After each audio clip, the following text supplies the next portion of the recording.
Can you explain your approach behind forest restoration and natural carbon capture and why it's the lowest cost, lowest risk, and also most scalable carbon drawdown solution? Nature-based solutions in general are going to be lower cost than technically based solutions simply because you're leveraging nature, which is regenerative in and of itself. The whole point of nature-based solutions is to produce this inflection point or tipping point by which nature will then kind of carry the rest of the work of carbon sequestration by itself. In particular, native-based forest restoration turns out to be a great low-cost solution because of the economics of forestry. If you take a degraded piece of land and you regrow forests on that land, like this is land that used to have a forest, let's say 100,000 years ago, but today doesn't. If you regrow that forest, there's all of these positive economic externalities that happen as a result of that. Number one, the land itself becomes more valuable. And then second, and very critically, it produces many different revenue streams and economic value streams that are based off the forest itself. These are things like silviculture, silvopasture, agroforestry, ecotourism,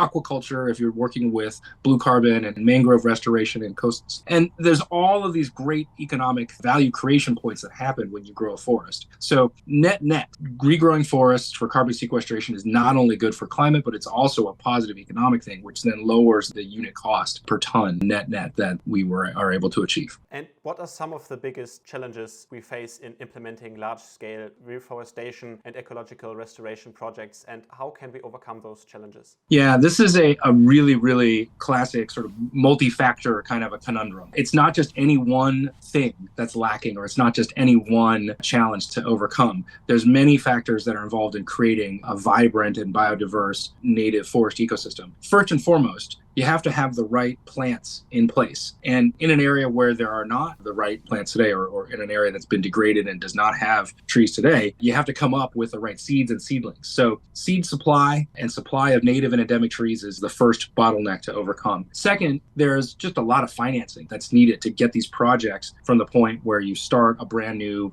forest planting project to the point, it could be many years later, 3 to 5 to 8 years later, depending on the types of trees and the ecosystem that you're restoring. It could be years before you start to see economic returns from a project. So you're going to have to keep this project alive for a while. So there's some early stage finance that's needed. Maybe the biggest single challenge, though, is really just getting enough early stage forestry teams out there and operating in the world. There's just not enough people trained in the world on native and endemic forest restoration practices, and not enough teams that are operating in the world today to reach the multi-hundred gigaton scale that we think is possible with nature-based solutions for carbon removal. So a big challenge for this current generation is actually to kind of rediscover these older or these ancient skills around forest management, around native and endemic forest restoration, and to bring back that as an economic livelihood, as a career path. Just in the last several years of our own exploration,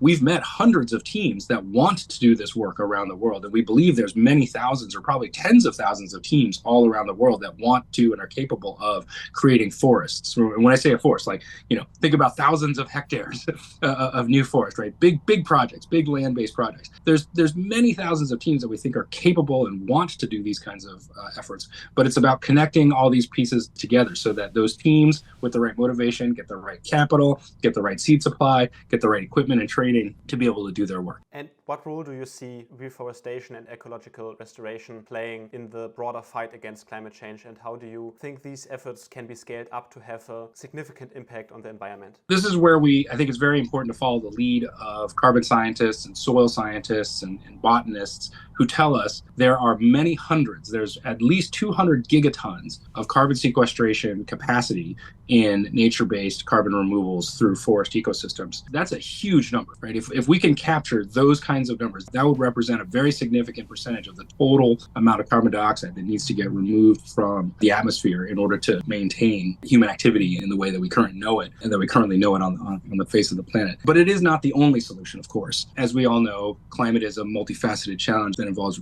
emissions reductions as well as greenhouse gas sequestration. But forestry can play a major role in that sequestration piece, and we think it's one of the most efficient ways to do it.